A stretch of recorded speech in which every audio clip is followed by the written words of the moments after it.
Okay. At last lecture, we have seen that the viscosity data, and it will give from the viscosity data, and it will give me a determination of viscosity average molecular weight determination. Okay. So for that particular, I must know a different viscosity parameter related different parameter related to viscosity, such as specific viscosity, reduced viscosity, and relative viscosity. Okay. Out of that, the whenever you are considering a specific viscosity with respect to your, this is the viscosity of your polymer solution, and this is the viscosity of your pure solution, बरोबर आहे ना. जो पण काय solvent तुम्ही use करणार आहे त्याचा N0 आणि N, आणि या पद्धतीने मला काय मिळणार आहे NSP. So NSP divided by C will give me a reduced viscosity, and the graph of NSP of C versus C मला काय मिळणार आहे N0 by C. या पद्धतीने जो पण काय एक्स्ट्रापोलेशन करेल, that is after the plotting the graph of NSP upon C against C, and when I extrapolate that with respect to C such that C is equal to 0, it will give me a reduced velocity. ठीक आहे.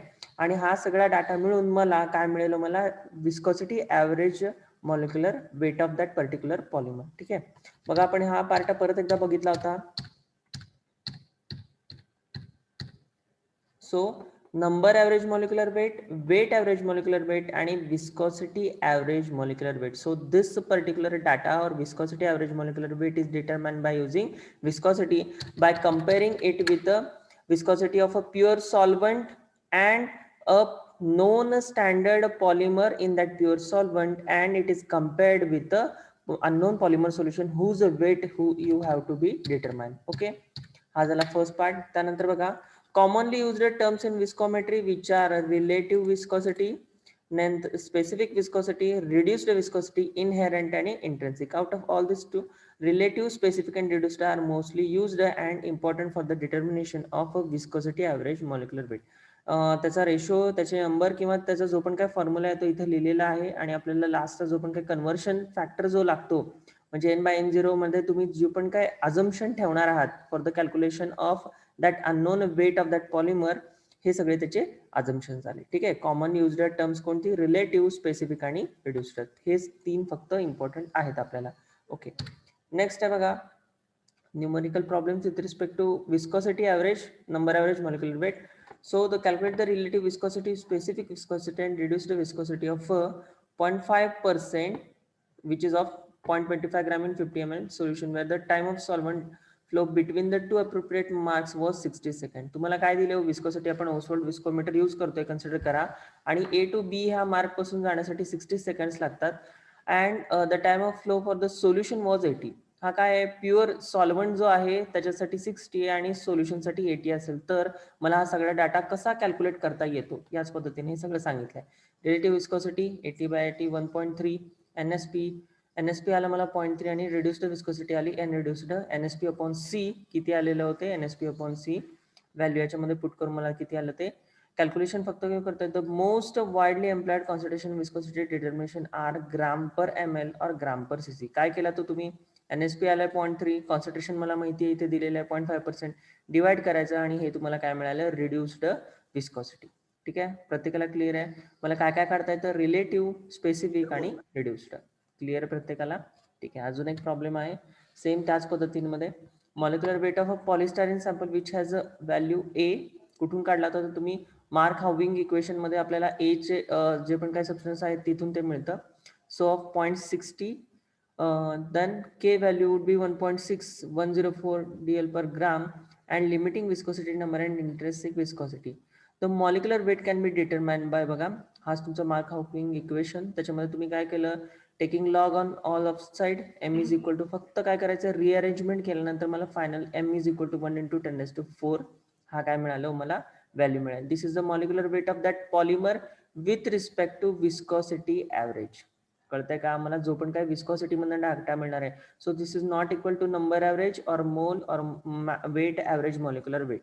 हा काय completely different असतो, तेच मला इथे सांगायचं होतं. ओके, नेक्स्ट आहे बघा, if the value of K and A in Mark equation दिलेला असतील तर मला काय करायचं, average molecular weight of a polymer, हा जो सेम फॉर्म्युला आहे याच्यामध्ये तुम्ही सगळं पुट करू शकता आणि लास्टचं एम जो पण काय मॉलिक्युलर वेट आहे ते तुम्ही डिटरमाइन करू शकता. हे असे 2-3 प्रॉब्लेम आहेत, numerical problems on a determination of viscosity average molecular weight determination. ठीक आहे, नेक्स्ट आहे, so the next method used for the determination of average molecular weight is light scattering method.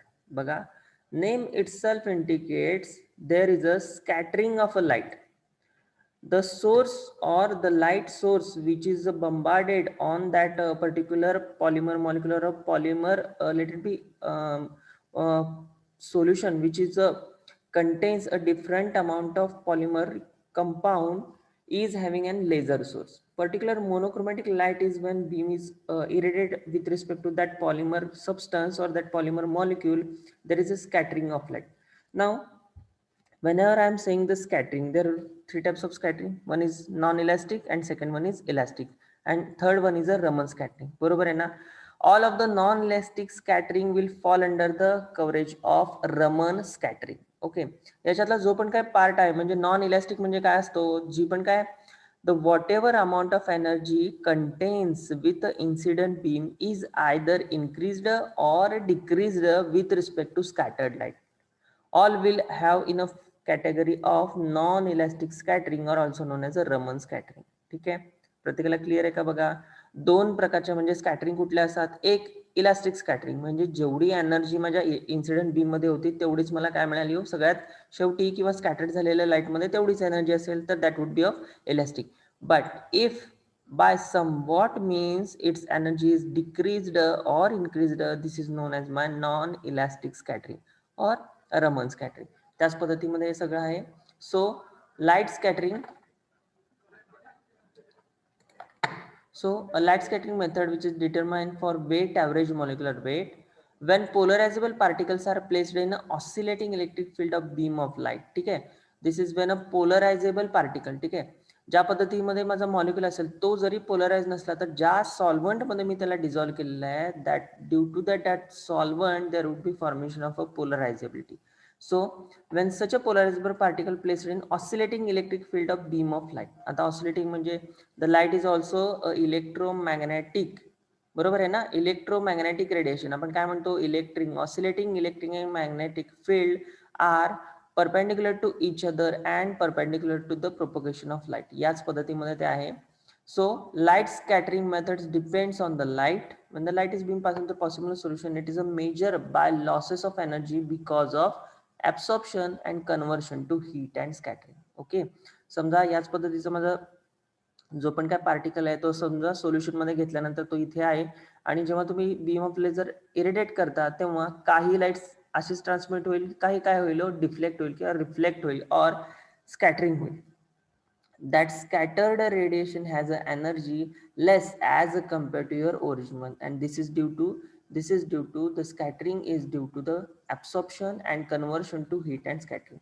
जी पण काय डिक्रीज झालेली एनर्जी असेल ते कशामध्ये जाणार आहे, आयदर ती ऍब्सॉर्ब झालेली असेल किंवा हीट मध्ये कन्वर्शन झालेली असेल. So the intensity of scattered light relies on the concentration, size and polarizability that is proportional to constant which depends upon a molecular weight.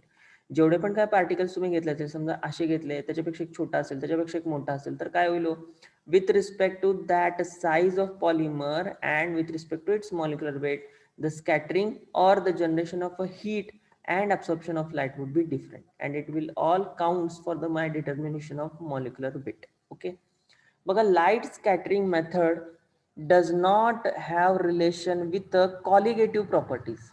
बरोबर आहे, म्हणून मला जो पण काही डाटा मिळणार आहे हा काय असणार आहे, वेट ॲव्हरेज मॉलिक्युलर वेट असणार आहे.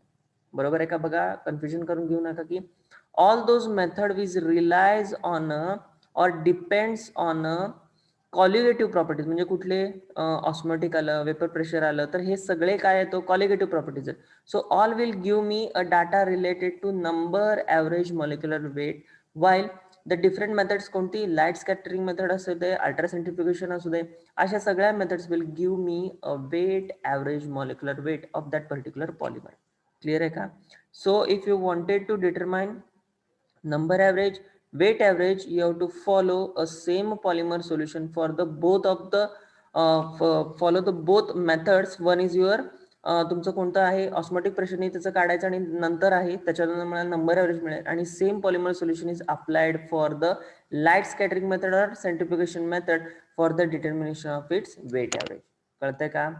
प्रत्येकाला क्लिअर आहे का? बघा, वेट ॲव्हरेज आणि नंबर ॲव्हरेज मिळवायच्या ज्या पण काय मेथड्स होत्या that would be different. So we are considering only light scattering method for this determination. Next, for the light scattering measurement, the total amount of scattered light is deducted from the decrease in the intensity of light beam as it passes through a polymer solution sample. This can be described in terms of Beer-Lambert law. Simple आहे, बरोबर आहे ना? आपण Beer-Lambert law मध्ये तेच बघतो की decrease in the intensity of light proportional to. Okay, same way, this is the Beer-Lambert's law with respect to my turbidity of solution. Now you are talking in terms of turbidity of solution. आधी कसं पाहिजे आपल्याला, actually Beer-Lambert's law for coloured solution मध्ये आपण काय बघतो, तो जो पण काय कलर्ड सबस्टन्स असला तरी तो कसा पाहिजे, सोल्युशन कसं पाहिजे, क्लिअर पाहिजे. बरोबर आहे, त्यातून लाईट बीम पूर्ण ट्रान्सफर झाली पाहिजे. But in case of light scattering method I am talking in the sense of turbidity. Okay, so intensity of scattered light of turbidity is proportional to कोणाकोणाच्या, proportional to n minus n0, that is the difference between the two refraction index of polymer solution and pure solvent molecular weight and fourth power of your lambda. जो पण काय तुम्ही beam of intensity use केलेली आहे त्याचा जो पण काय वेवलेंथ आहे त्या सगळ्यांवर काय म्हणजे डिपेंड असतं, tau is equal to depend असतं. So by mathematical calculations HC upon toe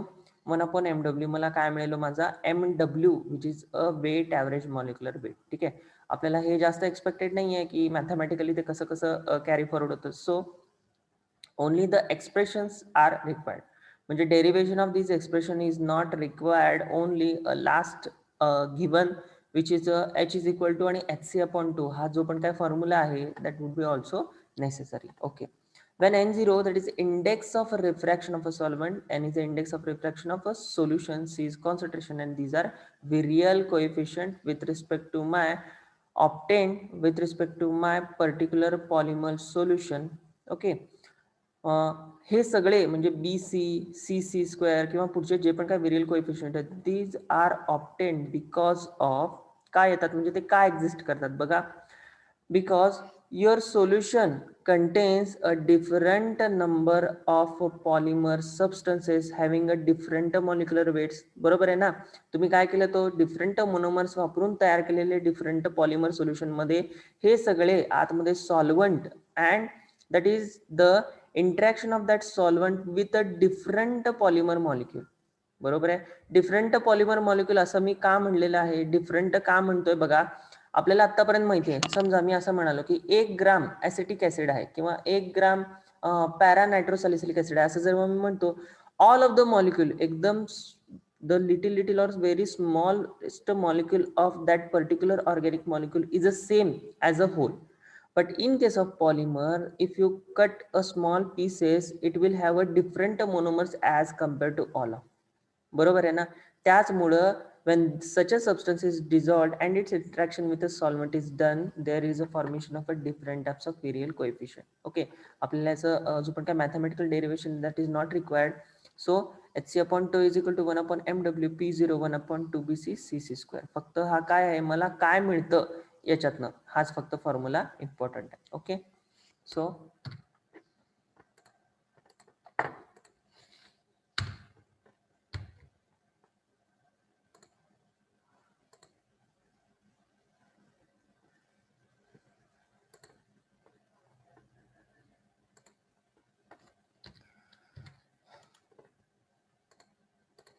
next time, In the determination of a weight average molecular weight, the polymer molecules in dust-free solution one measure the intensity of scattered light from a mercury arc lamp or laser at a different concentration. काय करणार आहे? Different type of polymer solution तुम्ही बनवणार आहे. Okay, त्यानंतर त्यामध्ये whenever you are using a light beam from a laser or mercury arc, it will generate a very monochromatic beam having lambda constant. काय असेल तो पण that would be of a constant. So typically zero, the scattered light would be measured with respect to different angles. काय हो, समजा इथं माझा polymer सोल्युशनचा जो पण काय मटेरियल आहे इथे माझी इन्सिडेंट बीम होते, तर that scattered radiation will be in all random direction. So I'm going to measure it with respect to 0 angle, 45, 90, 135, 180 अशा पद्धतीने मी सगळे काय करेल हे मेजर्स करेल. ठीक आहे. The intense scattered light would be measured with respect to different angles 0, 95, 45.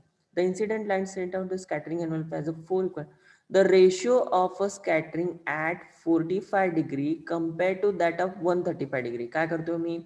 माझा सगळ्यात पहिला डाटा असेल तो 0 डिग्रीला मिळेल. ठीक आहे. त्यानंतर स्कॅटर्ड रेडिएची जी पण काही इंटेन्सिटी असेल ॲट 45 अँड 135 या दोघांचा मी काय करतोय रेशो घेतोय आणि that was non as a dissymmetry factor or dissymmetry ratio, which is of Z. Okay. The dissymmetry factor Z0 is the intercept of plot of Z versus a function of concentration extrapolate to zero concentration. काय करतोय मी? बघा, हा मला काय मिळाला? Dissymmetry factor मिळाला. Okay, Z. The plot of Z, that plot of Z with respect to concentration, जे पण काय तुम्ही पॉलिमर सोल्युशन वेट पर्सेंटचे बनवणार आहे, that and a plot of Z, हा प्लॉट केल्यानंतर कॉन्सन्ट्रेशन तुम्ही झिरोला नेल्यानंतर जो पण काय मला झेड मिळेल that is non as a reduced dissymmetry factor. प्रत्येकाला क्लिअर आहे?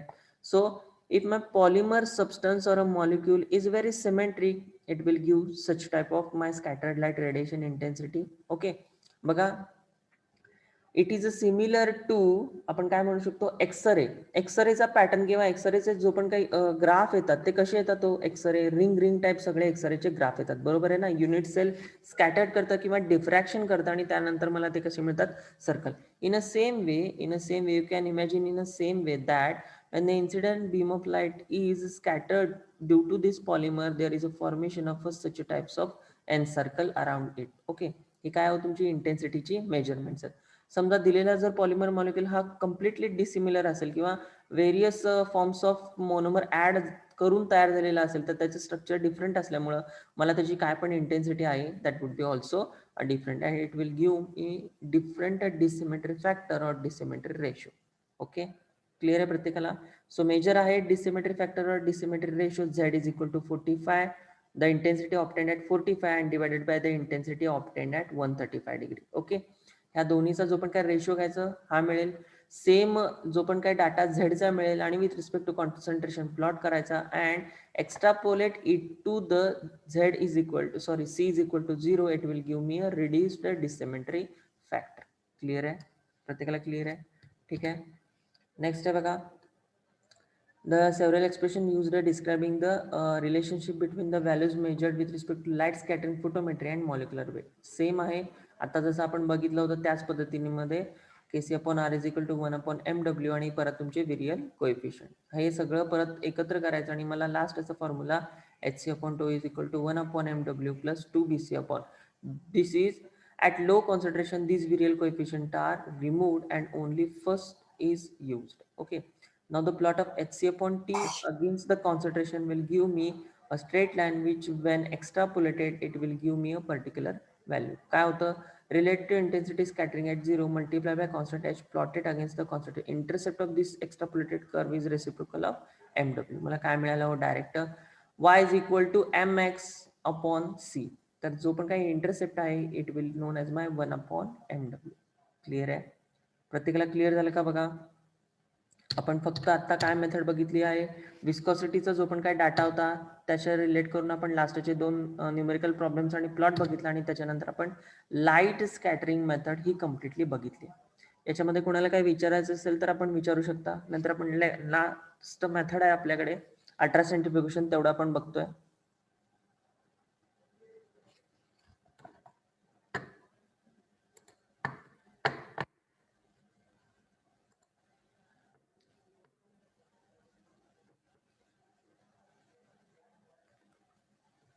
ठीक है.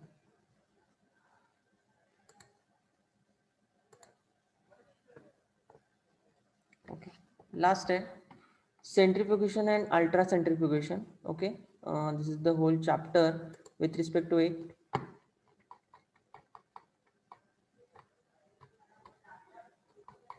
I don't know whether you are it. So basically ultra centrifugation, or let it be centrifugation, that is the separation of my polymer molecule or the particular molecule with respect to a centrifugal force applied having a different angular velocity and a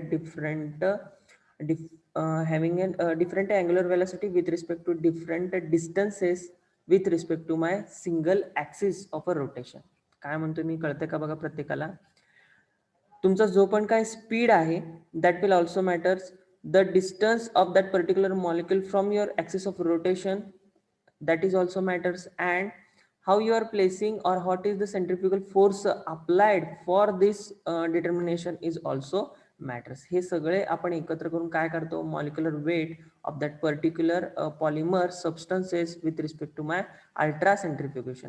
so in this particular case different types of rotors which are used for the methods of determination. One is your fixed angle, next is vertical tube rotors, and last one is swinging bucket rotors. तर आपल्याला बघा, आपण लॅबमध्ये केमिस्ट्रीच्या प्रॅक्टिकलला पण आपण बघितलं असेल की सेंट्रिफ्यूजची मशीन असते. ओके, एक असते ती पूर्ण आतमध्ये अँगलला काहीतरी फिक्स असतं आणि त्याच्यामध्ये तुम्ही फक्त प्लेस करता आणि त्या फास्टमध्ये हे होतं. तर दिस इज ऑफ फिक्स्ड अँगल. जो पण काय माझी टेस्ट ट्यूब आहे ज्याच्यामध्ये मी हे सगळं प्लेस करणार आहे, that is of having an particular angle with respect to my axis of rotation. In next way vertical tube rotors मध्ये काय असतं, तुमचे जे पण काय ट्यूब्स आहेत ह्या फक्त पर्टिक्युलरली सिंगल स्टेटमध्ये असतात. इथं कोणतंही अँगल नसतं, हे वर किंवा खाली जात नाहीत, याच पद्धतीमध्ये ते फिरत राहतात. अँड नेक्स्ट आहे स्विंगिंग बकेट. आपण कदाचित बीएससीच्या प्रॅक्टिकलला आपण बघितलं असेल किंवा 11-12च्या प्रॅक्टिकलला आपण सेंट्रिफ्यूज मशीन लॅबमध्ये एक असतं, आपण त्याच्यामध्ये टेस्ट ट्यूब ठेवतो आणि स्टर केल्यानंतर त्या पद्धतीने ते काय होतं, स्विंग होतं. आणि काय होतं, आधी स्ट्रेट असतं आणि नंतर काय होतं, लास्टला हॉरिझॉन्टल आणि वर्टिकल डायरेक्शन मध्ये ते मूव्ह होऊ शकतं. So all these are used for the determination of molecular weight by using ultra centrifugation method. So when I am talking about a fixed angle rotors, it will follow the method of, that is if this is the my polymer solution, हा तुमचा solvent असेल तर it will having a centrifugal field with respect to it will get slowly into different molecular weights. कळते का. जो पण काय माझा पॉलिमर सबस्टन्स असेल हा जर मी सॉल्व्हेंटमध्ये टिक केलेला असेल आणि तो जर मी माझ्या फर्स्ट म्हणजे कुठल्या फिक्स्ड अँगलमध्ये प्लेस केल्यानंतर when there is a formation of a different, or it will experience a different centrifugal field, it will slowly get into a direction where there is a separation of different polymer substances with respect to it. आत म्हणजे जेवढे पण masses असतील, आता समजा ज्याचं सगळ्यात mass जास्त असेल दॅट विल गो डाऊनवर्ड्स, ज्याच्यातला थोडासा कमी असेल that will go upward, and last असेल तो माझा पूर्ण सॉलिडमध्ये सेपरेशन. कळते का. Now with respect to second, ज्या ठिकाणी फिक्स्ड तुमचं कोणता आहे सेंट्रिफ्युगल फील्ड, हा माझा वर्टिकल ट्यूब रोटर्समध्ये this will experience that.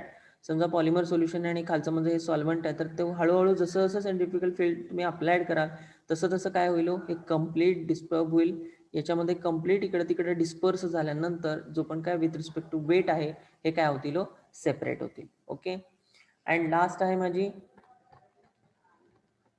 second last swing bucket rotor. In this case swing bucket rotor, if this is my polymer solution and this is my polymer substances, then this will experience, and with respect to masses it will dissolve or disperse in different molecular weight. काय होतील, आतमध्ये समजा ज्याचा molecular weight जास्त आहे तो सगळ्यात खाली जाईल, ज्याचं थोडंसं कमी आहे तो सगळ्यात वर राहील, आणि त्या पद्धतीने मला सगळ्यांचं काय मिळेल, सेपरेशन मिळेल. Okay, so this whole system is used for the separation of my polymer's total substance or a solution with respect to its molecular weight.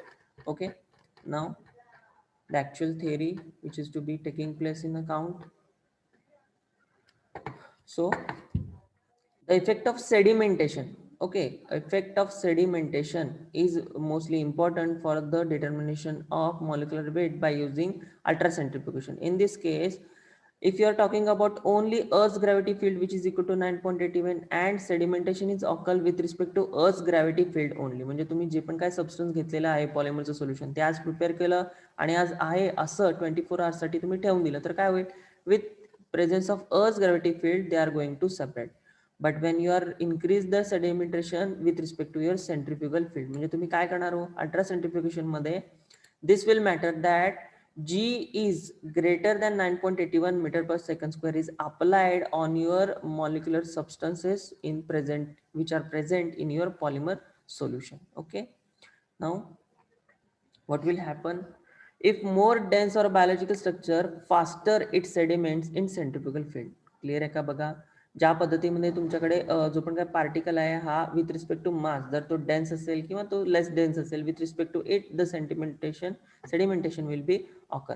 More massive is biological particle fast it moves to centrifugal field. बरोबर आहे ना, आता आपण बघितलं होतं की ज्या पद्धतीने माझं विथ रिस्पेक्ट टू मास असेल तो टेस्ट ट्यूबच्या सगळ्यात खालच्या पार्टला किंवा सगळ्यात वर राहील, हे कोण डिसाइड करतं, it's masses. Okay, so the denser biological buffer system is slower the particle will move in a centrifugal field. Okay, जो पण काय viscosity असेल complete my solution ची किंवा density असेल with respect to it will move. Greater the frictional coefficient is slower the particle will move. Greater the centrifugal force faster the particle sediments. काय म्हणतोय बघा मी, greater the centrifugal force faster the particle sediments. Okay, now the sedimentary rate of given particle will be zero when the density of particle and the surrounding mediums are equal. दोन्ही जर equal असतील तर ते काय होतं, त्या पूर्ण solution मध्ये आहे तशा त्या पद्धतीने ते तरंगत राहील किंवा त्याचं जो पण काय सेडिमेंटेशन आहे ते व्हायला पाहिजे त्या पद्धतीमध्ये ते होणार नाही. Okay, now the mathematics use would be, let it be, when the condition for the centrifugal separation of biological particles are described, the detailed listing of rotor speed 1, radical dimension of centrifugal and provided essentially a rate of sedimentation v. बघा, rate of sedimentation v म्हणजे जो पण काय खाली zone तळामध्ये zone बसायचा जो पण काय रेट आहे, that sedimentation depends upon applied centrifugal field which is a g, and g is determined by using r and angular velocity, that is g is equal to omega square r. हा मला काय, this whole will give me a my sedimentation rate w. बघा, with respect to w angular velocity, with respect to angular velocity only आपण काय म्हणतोय, 360 मध्ये एखादं जो पण काय सबस्टन्स असेल तर जे ते पूर्ण केलं म्हणजे आपण काय म्हणतो 2 पाय. ओके, 2 पाय रेडियन्स हे त्यानं काय केलं, complete 360 rotation is equal to 2 pi radians. Normal आहे आपल्याला ते माहिती आहे. Okay, in a same way if angular velocity is calculated, angular velocity म्हणजे काय हो, B into R, B into R, बरोबर आहे ना. तर बी इंटू आर साठी 2 pi Radiance that is 360 degree total into my RPM ratio, RPM that rotations per minute, हे दोघांचं मल्टिप्लिकेशन करून मला काय मिळालं, ओमेगा. सेम व्हॅल्यू मी याच्यामध्ये पुट करतो, जी is equal to 4 pi square radian square into RPM square into R. Okay, so RPM is equal to 60 minute और 1 rotations पर second आपण ते म्हणू शकतो. त्याच पद्धतीने बघा, there are some numerical problems with respect to calculation of this G. काय, what is the applied centrifugal field at a equivalent point of 5 centimeter center of rotation, angular velocity of 3 radians 3000 radian per second असं दिलं असेल तर आहे, मला formula माहिती आहे, फॉर्म्युलामध्ये value put करा, मला काय मिळेल, जी कॅल्क्युलेट करता. ओके, सेकंड प्रॉब्लेम आहे microscopic fraction of living homogeneous and ultracentrifuge is operated at a speed of 40,000 rpm. Calculate the angular velocity omega in radians per second. काय दिलं, 4000 rpm 1 minute per second put केलं मी, omega is equal to जे पण काय formula आहे त्याच्यामध्ये put केलं आणि लास्टची व्हॅल्यू किती आली मला, 418189 radian per second. Okay, so by using all of this data, by using all of this data, when I am going to calculate, okay, this is used for the determination of molecular mass. How you are going to calculate the concentration with respect to my ultracentrifugation cell, concentration present in ultracentrifugation cell, and a plot of ln CR versus R square. काय येणार, ln CR versus R square. So slope of this graph will give me a molecular weight. कळतंय का बघा. Ultra सेंट्रिफ्युगेशन मध्ये मी जो पण काही method वापरणार आहे किंवा अल्ट्रा सेंट्रिफ्युगेशन झाल्यानंतर जो पण काही मला कॉन्सन्ट्रेशन त्याच्यामध्ये मिळणार आहे, so log of concentration of that with respect to my R square, जो पण काही डिस्टन्स आहे ऍक्सिस पासूनचा with respect to R square, हा प्लॉट केल्यानंतर मला तो स्ट्रेट लाईन येणार आहे and slope of this value will give me weight average molecular weight by using ultra centrifugation method. प्रत्येकाला क्लिअर आहे? प्रत्येकाला क्लिअर झालंय का? ठीक आहे. ही एक हा जो पण काही PDF आहे हा मी तुम्हाला शेअर करतो. त्याच पद्धतीनं काही हे काढलेले आहेत, MCQचे क्वेश्चन्स काढलेले आहेत, त्याची एक फाईल आहे PDF, ती पण मी तुम्हाला शेअर करेन. तुम्हाला जर काही इश्यू असेल किंवा कुठं काही समजलं नसेल तर तुम्ही विचारू शकता. तो PDF शेअर केल्यानंतर समजा त्याच्यामध्ये काही प्रॉब्लेम असेल, जो पण काही क्वेश्चन आन्सर दिलेले आहेत त्याच्यामध्ये काही इश्यू असेल तर तुम्ही तेव्हा पण विचारू शकता. ओके, चला ठीक आहे.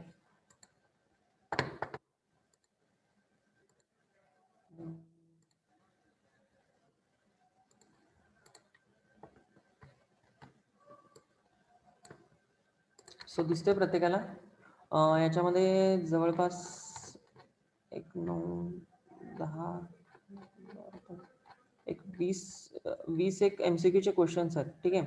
आणि त्यानंतर आत्ता जो सेंट्रिफ्युगलचा जो पण काय पार्ट होता त्यातला जो इम्पॉर्टंट पार्ट आहे, म्हणजे ज्याच्या कन्व्हर्शन आपण MCQ मध्ये करू शकतो, असा जो पण काय पार्ट आहे तो कम्प्लिटली सेपरेट करून इथं लिहिलेला आहे. ओके, रेड केलेला जो पण काय असेल आयदर तो MCQ मध्ये तुमचे ABCD मध्ये चेंजेस होतील, त्या पद्धतीने ते सगळे लिहिलेले आहेत.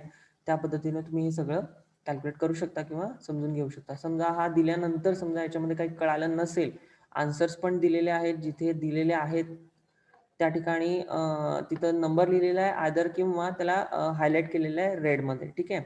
समजा हे दिल्यानंतर तुम्हाला काही कळालं नसेल, कोणता क्वेश्चन्स काही इश्यू असतील तर तुम्ही परत नंतर विचारू शकता. ओके, याच्यानंतर मी हे दोन्ही ही वर्ड आहे PDF कन्वर्ट करून आणि आत्ताची जी अल्ट्रा सेंट्रिफ्युगेशनची लास्टची मेथड होती त्याची पण PDF तुम्हाला कन्वर्ट करून मी देतो. ठीक आहे. आता हा पूर्ण चॅप्टर इथे झालेला आहे. समजा याच्यामध्ये काही कळालं नसेल असं काही आहे का? न्यूमेरिकल प्रॉब्लेम्स पण आपण बघितलेले आहेत. चॅट बर, नोट्स बाळा, नोट्स नोट्स म्हणजे आत्ता जे आपण हे सगळं प्रेझेंटेशन घेतलेलं आहे तोच ॲज अ नोट्सचा पार्ट असतो. मग हवा असेल तर मी सगळ्याची PDF कन्वर्ट करून मी पाठवू शकतो. नोट्स असं पर्टिक्युलर काय काढलेलं नाही, आपण बुक घेतो आणि बुकमधूनच रेफर करून आपण हे सगळं घेतलेलं आहे. राहुल,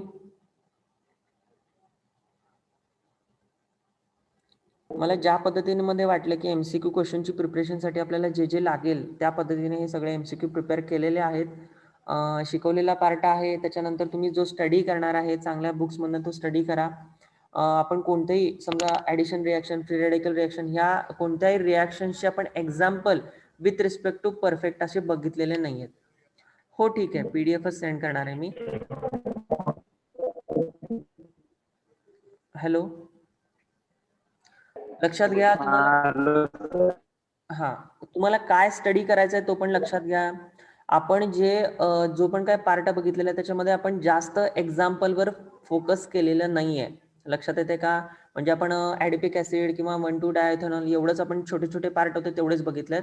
तर ॲडिशन रिॲक्शन, पॉलिमरायझेशन रिॲक्शन या सगळ्या रिॲक्शनची जे पण काय एक्झाम्पल्स असतील ते पण आपल्याला विचारू शकतात. बरोबर आहे. With respect to your MCQ question तिथं खूप वेळा म्हणजे समजा रिॲक्टंट A आणि रिॲक्टंट B असेल तर B चे डिफरंट वापरून डिफरंट तुमचे ऑब्जेक्टिव्हला तेच पडू शकतात. ओके, आपण तो पार्ट घेतलेला नाही आहे.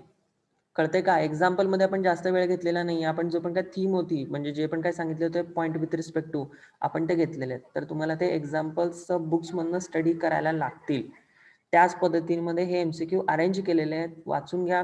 याच्यामध्ये काही इश्यू असेल तर मी सांगतो. तुमच्या दोन्ही ग्रुपवर MSc फर्स्ट इयरच्या मी आहे त्या तिन्ही याची PDF सेंड करतो. ठीक आहे. कोणाला काही इश्यू असेल तर तुम्ही नंतर डिस्कस करा आणि मला सांगा. ओके, चला, थँक्यू.